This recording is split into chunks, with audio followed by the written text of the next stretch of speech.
Okay, in this tutorial, we are going to be talking about audio output.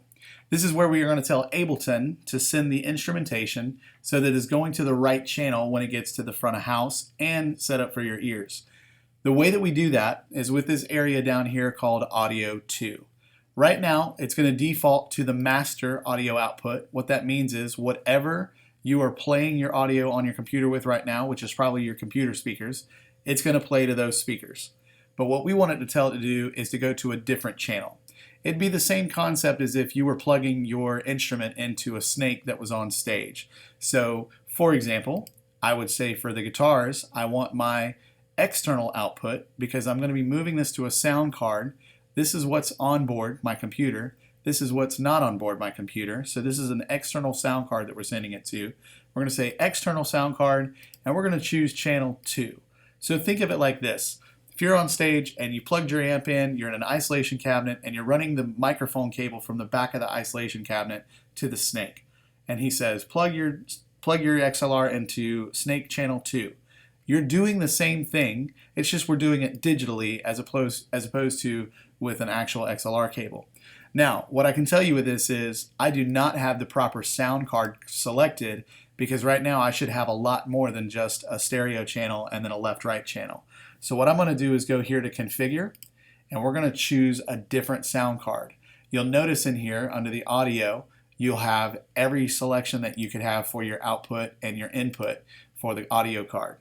Let me show you how to get here as well. It's not just by this option here. You can go to Live and Preferences, and your tabs are right here on the left, and you're looking for the Audio tab. Basically what I want to do is I want to go to Soundflower. Now here at City Church we use something called the Fire Studio, or you may see the Audio Box. I believe Audio Box is what we're currently using right now, and I'll say Audio Box VSL 8x8. So it's an 8 output, 8 input box. Let's pretend that that's what we're choosing right now, just so that you can see the channel selection that's available. If it's your first time setting up the computer for that particular sound card, you'll need to go to the output configuration. So you'll click on output configuration, and then as many instrument channels as you need, you're going to highlight that for what you have. So right now you can see that left and right for 3 and 4, 5 and 6, 7 and 8, these are all mono channels, and the 1 through 8 here, these are all stereo channels. If I unclick them, this means that I will not be able to do a stereo channel at all. If I just leave the stereo channels open, it means I won't be able to single out a mono channel at all. And I'll show you what I mean by that in just one moment. So, but for now, because I know I need 8 channels, I'm going to choose both the 8 channels for the mono and all 8 channels for the stereo. So once I hit OK, I want to go back out here and make sure that we did select the right card, which for you, this would be the Audio Box card. And then you'll just close out of this one. And then we'll come back down here to the audio out. And we'll see under the external out, we've got a lot more options now. So we've got mono channels 1 through 8. We've got stereo channels 1 through 8.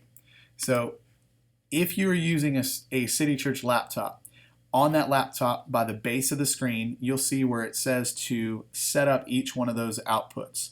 For example, right now the guide is set to external output 2. The keys are on a stereo output. You would choose external output 3, 4. For the guitars, I know that those are channel 5. And then the percussion is channel 7. Now, with other instrumentation, 1 is for the click. I'll show you how to get to that in just one moment. 2 is always the guide. 3 and 4 are the keys. 5 is any guitars. 6 will be for bass or sub-synth or sub-bass. 7 is for percussion, and 8 will be for background vocals. So since we're in percussion, we're going to leave it on 7. And then here's the tricky one. This actually right here, this Q out, is what controls the audio for the metronome up here at the top left. So I'm going to come back here to the Q out, and I'm going to make sure that we select just track 1.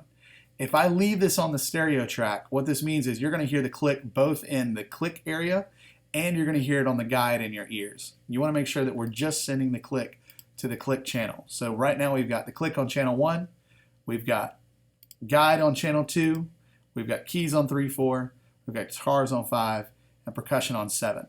Now if I hit play now, you're not going to hear anything except for the click and the guide, if it's even going to come out. But right now, it's going to the other sound card. So that's the reason we're not hearing it at this moment.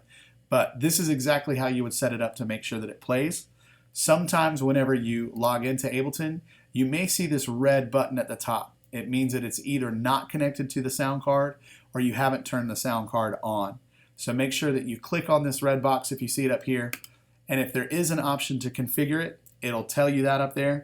But right now it looks like everything's ready to fire and we are good to go.